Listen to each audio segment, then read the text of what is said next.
Nigeria of Jonathan's presidency, Buhari and Tinubu, Boko Haram as a subject matter. When the former President Goodluck Jonathan called and congratulated Buhari even prior to official announcement of presidential election results in March 2015, a majority of Nigerians called Jonathan a weakling. They make mockery of him and held Buhari as their hero. Both the national and international media projected the same narrative.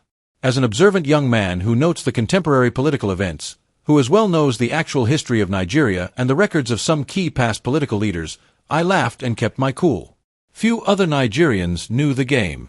Now listen, I know you would not like the following statement, however. I'm honestly sorry. It's not my fault because I don't manipulate fact. I'm just being blunt and honest. This is it, what an Igbo man sees while sitting down. A Yoruba man would climb a telecommunication mast and yet wouldn't see it immediately. On the other hand, an Hausa man would hear same thing and calls it banza. He would threaten to cause harm if such a thing is repeated to his hearing once more. I made repeated posts on my now disabled Facebook profile before and after the 2015 presidential elections and the emergence of Buhari, predicting today. I did it because it's very obvious if you know who Buhari was and what he represented, based on the ideology and politics of the northern Muslims. One of my social media posts then was titled, "These pythons nursed by the North against President Jonathan and Southern Nigerians will soon swallow them." It was an allegory. What I termed the python is Boko Haram.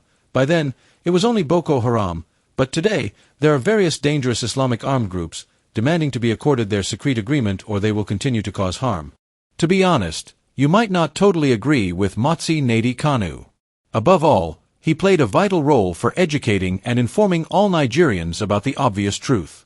He put his life on the line to save others, especially the Southeasterners, whose leaders are political Almayiri and their puppets, except His Excellency Mr. Peter Obi, who refused to be sold out but keeps his political ideology clear, sacrificing efforts and resources to save us all across ethnic and religious divides. Motsi Nnedi Kanu should not be in prison if Nigeria cabals actually meant well for every Nigerian. However, their ideology is immune to any idea or person that would open the eyes of other Nigerians. For them, the actual good is evil while they see evil as good. At this point, it is necessary to take us a bit back historically. Fulani expansionism and Islamization of what is known as Nigeria today have been there right from the time of the Usman Dan Fodio, who came from Futa Jalan and conquered Hausa kingdoms and part of Yoruba through jihad. The same who founded Sokoto Caliphate started jihad in now known as Nigeria before the British imperialists. For them, what is known as Nigeria today is their father's conquest. Remember, they are not originally from Nigeria or lived within in the geolocation known as Nigeria. They came from Futa Jalan. They Fulanized every political office and kept spreading, and today, every governor, senator, service chiefs and all political posts especially in the north and in federal government is headed by a northern Fulani. They moved to the point of installing Fulani loyalists across the southwest, Old Eastern region, Old Midwestern region and Middle Belt. Islamization of Nigeria a few years after her independence was actually what late Major Chukwum Kaduna Nziagwa's intelligence uncovered, as proposed by Usman Dan Fodio's great-grandson, late Sarjuana of Sokoto, who was using the respected late Prime Minister Tafawa Balewa, Akintala in the west and Isaac Adaka Barrow in the east. Note, up till today, many did not know that it was the northern late Ahmadu Bello that was sponsoring Isaac Adaka Barrow to rebel against Old Eastern region government. The idea not for them to actually have Niger Delta as a state, but to divide and separate them from Old Eastern region so the North would come as their savior, grab there the oil wells and possible kill their puppets if they realized their game plan and raise their heads. They later did, of course. Adaka was used and deleted at Okrika by Benjamin Adekunle men as ordered from high command.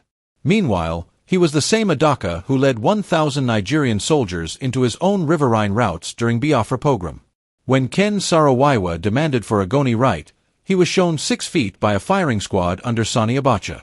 Saro-Wiwa was one of Adaka's men who fought for Nigeria against their own people and resources during Biafra pogrom.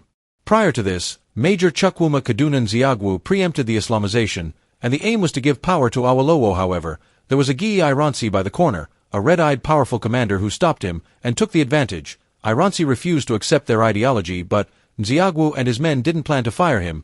He took their loyalty as betrayal and weakness. He neutralized the leader and quickly took over power and started making announcement. Fast forward to 2009 after the effort to impose an Islamic Fulani with a northernized military dictated constitution in 1993 failed. MKO Abiola, who was winning the annulled election, was believed to have been poisoned few days before his proposed release from detention on July 7, 1998. They served him a poisonous cup of tea that worsened his heart-related ill health and told us he died of heart attack. Abiola was too wise for their liking.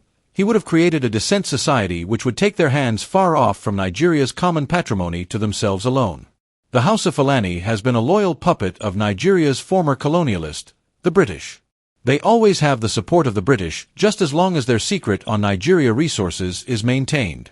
You and I know that ordinary caffeine in the coffee we drink daily is dangerous to anybody with heart-related problem, let alone a prolonged heart ill health. Did they told us the content of the tea Abiola was served? Did they told us that caffeine is harmful to his condition? All they told us was that he passed out of heart attack. The Yorubas was technically compensated with President Olusegun Obasanjo in 1999, but with a system and constitution already dictated and northernized. Compensated in quote because they didn't treat him like they did to Abiola. Nigerians voted massively to Olusegun Obasanjo. After all, PDP was the only popular party back then, and, coupled with the immediate past history, it's almost like a crime to vote against a Yoruba. Boom, this is democracy. Our version here is the government of the politicians by the politicians, and for the politicians, the people are only on the picture during elections. Immediately after the second term of our own very intelligent Olusegun Obasanjo, the North started re-strategizing. Don't miss the Part 2. If you first see the Part 2, please see Part 1.